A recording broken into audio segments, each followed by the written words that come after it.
What if the thing you're calling time isn't healing you at all? And what if the real reason you still feel heavy is because you keep reopening the same old wound every single day in your mind, replaying it like a movie you hate but refuse to turn off? And if you're listening right now with that tight feeling in your chest, that quiet pain you don't talk about, then stay with this story, because you might finally see a door you didn't know was there. Michael was the kind of man people trusted without thinking. The quiet coworker who showed up early. The friend who answered calls even when he was tired.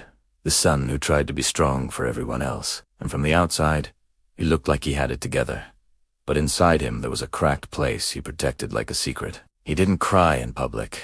He didn't break down in front of people. He just kept moving, because he believed moving meant surviving, and surviving meant he was doing fine. But every night, when the world got quiet, the past returned like footsteps in a hallway, and the truth showed up in his chest. The truth that he wasn't living.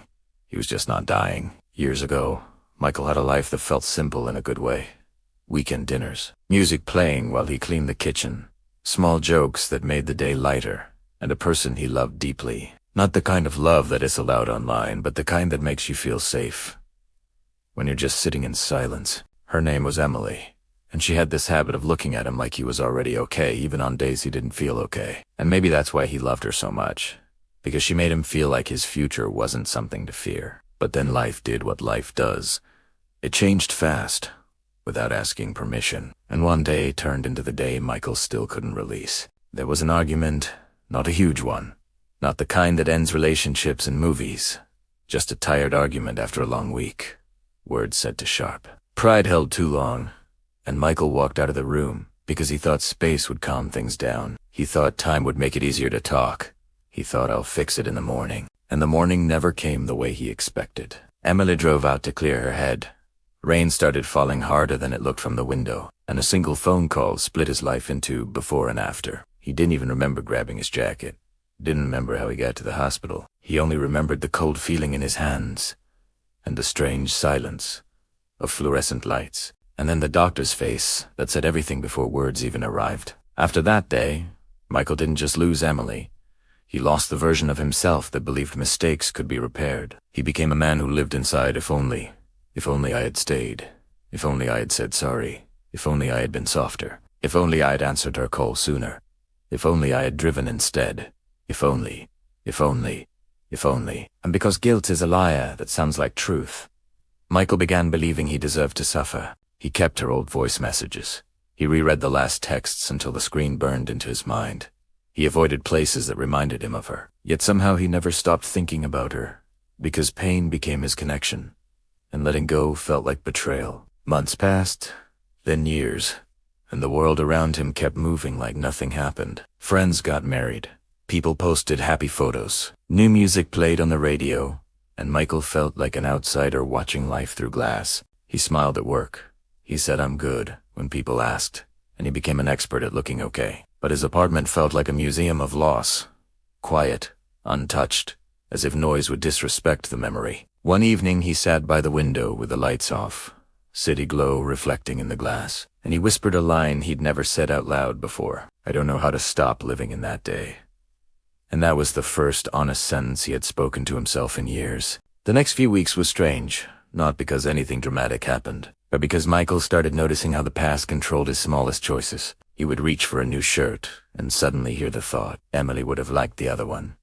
And he'd put it back like he wasn't allowed to move forward. He would see couples laughing in a cafe and feel anger rise, not at them, but at himself for still being broken while everyone else looked normal. He didn't realize it, but he had built a prison out of memories, and the door was unlocked.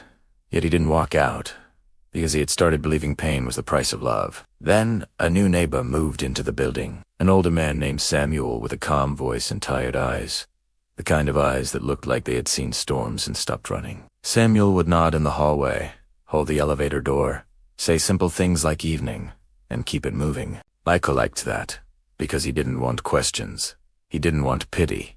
He didn't want to explain himself. One night, the building's power went out during a thunderstorm, and Michael stepped into the hallway, out of boredom, and he found Samuel sitting on the stairs with a small flashlight, just waiting calmly, like darkness didn't scare him. Michael sat a few steps away, not close, but close enough to feel less alone. For a while they didn't talk, just listened to the rain hitting the windows. Then Samuel said, without looking at him, "You're carrying something heavy." Michael almost laughed, because that sentence felt like someone reading his chest out loud. "I wanted to say, I'm fine, but for some reason, in the dark hallway with the storm outside, he couldn't lie as he said, I lost someone. A long time ago." Samuel nodded like he understood the language of loss. "I lost my wife," Samuel said quietly, "and my son."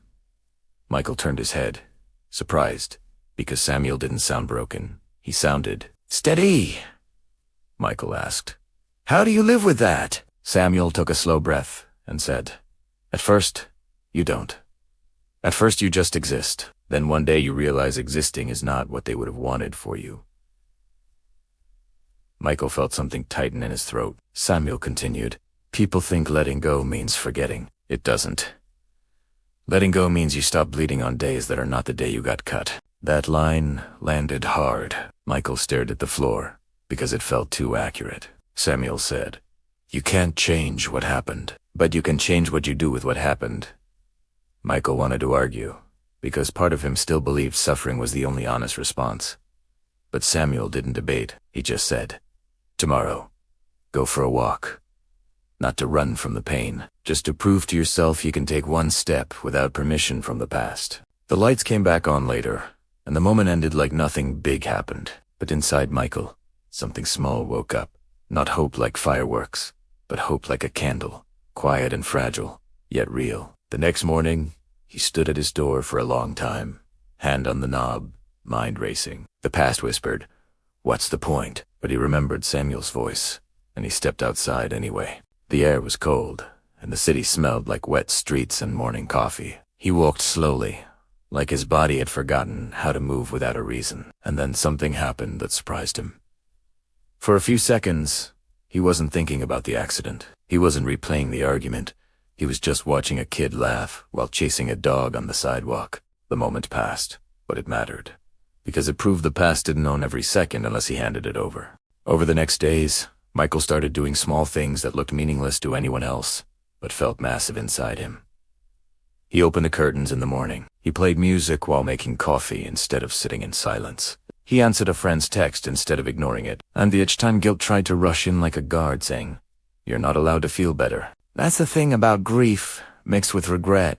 It doesn't just hurt, it accuses. Michael found himself bargaining with memories, telling himself he could only smile if he also felt pain, like joy had to be punished. One evening, he finally opened a box he had kept sealed under his bed. Inside were photos, small notes, a scarf Emily left behind, and a folded paper with her handwriting that he had never read because he was scared of what it would say. His hands shook as he unfolded it. The letter wasn't long. It was simply the kind of thing Emily would write on a normal day. She wrote about loving him, about believing in him, about wanting them to build a peaceful life.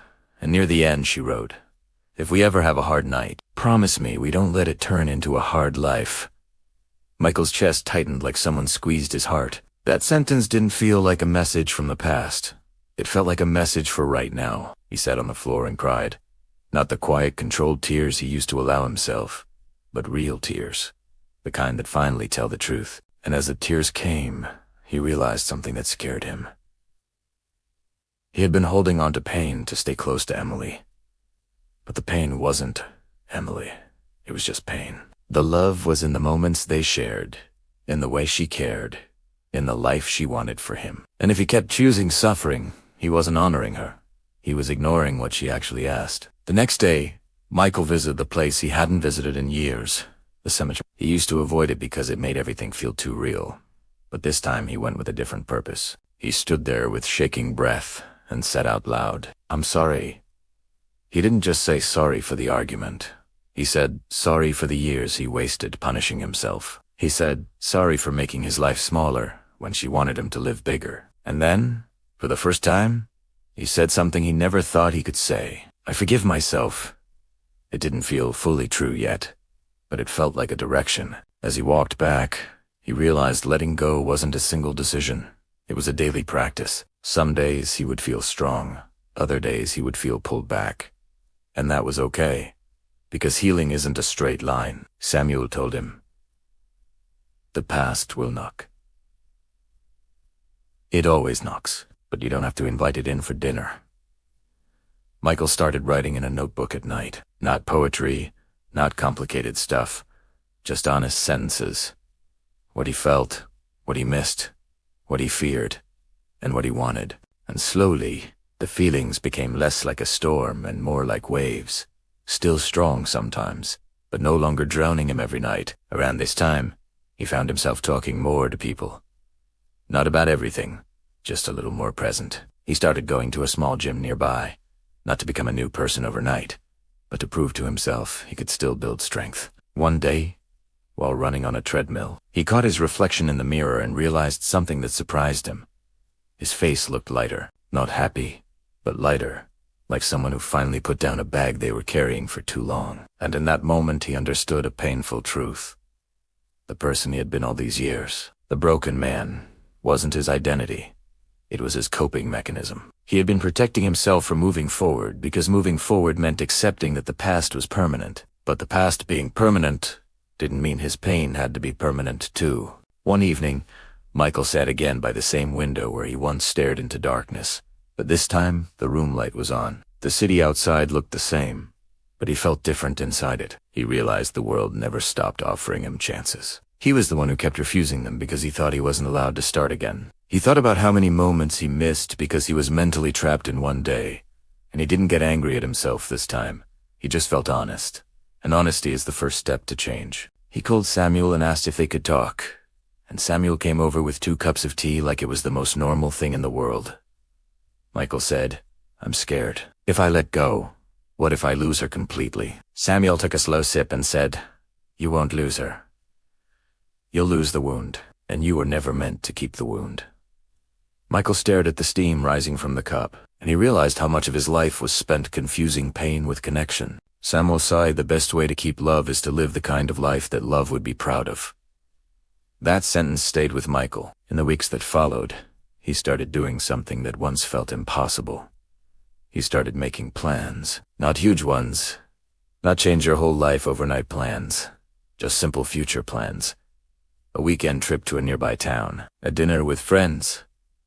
A new class he always wanted to try. Each plan made the past whisper, "Who do you think you are?" And each time he answered with action instead of debate. He learned that the past doesn't stop haunting you because you win an argument with it. It stops when you stop feeding it. One day, Michael volunteered at a community center, something Emily used to talk about. He expected it to feel painful, but it felt meaningful. He helped pack food boxes, talked to a kid who reminded him of himself, and for the first time in a long time, he felt useful in a way that wasn't just survival. On his way home, he noticed the sky looked brighter, and he realized he hadn't thought about the accident for almost an hour. Not because he forgot, but because his brain finally had somewhere else to go. That night, he opened his notebook and wrote, "I can miss her and still live." It was a simple sentence, but it carried power. Michael's life didn't become perfect. He still had nights where memory hit hard, still had days when a song or a smell pulled him back. But now he had a new skill. He didn't stay there. He allowed the emotion, breathed through it, and came back to the present. He started talking to a therapist too, not because he was weak, but because he finally understood strength includes asking for help. He learned how guilt works, how trauma keeps you stuck, how forgiveness isn't a feeling you wait for. It's a choice you practice. And then one quiet morning, something happened that felt like a miracle, even though it was small. He woke up, and his first thought wasn't the past. It was, "What should I do today?" He sat on the edge of his bed, almost shocked, and then he smiled. A real smile. Not because everything was okay, but because he finally believed it could be. If you're still here watching, I want you to hear this clearly, because maybe you've been living like Michael, trapped in a moment you can't undo, punishing yourself for a version of you that didn't know better, and you keep telling yourself you'll start living again one day. But one day isn't a date, it's a decision. Letting go doesn't mean you approve of what happened. It means you stop letting what happened decide what happens next. Michael walked back to the cemetery one last time, not because he needed to reopen the wound, but because he wanted to speak from a healed place. He stood there and said, "I will carry you with love, not with pain." and as he turned to leave, he felt something he hadn't felt in years. Peace. Not loud peace, not fake peace, but calm acceptance. The kind that says, I can move forward without forgetting. And maybe that's the message for you too. Your past may be real. Your pain may be real. Your regret may be heavy. But your future is still yours. And you don't have to earn the right to breathe again. You don't have to punish yourself forever to prove you cared. If this story helped you even a little, type one honest sentence in the comments about what you're trying to let go of. Because your words might give someone else the courage to start healing too. And share this video with a friend who's quietly struggling. Because you never know who needs to hear this tonight. And if you want more stories like this, designed to hit deep, keep you watching, and help you grow, subscribe to English, because the next story might be the one that changes you. Remember this. You're not broken forever. You're just carrying something you were never meant to carry alone. And the moment you decide to release the past is the moment your life finally has room to begin again.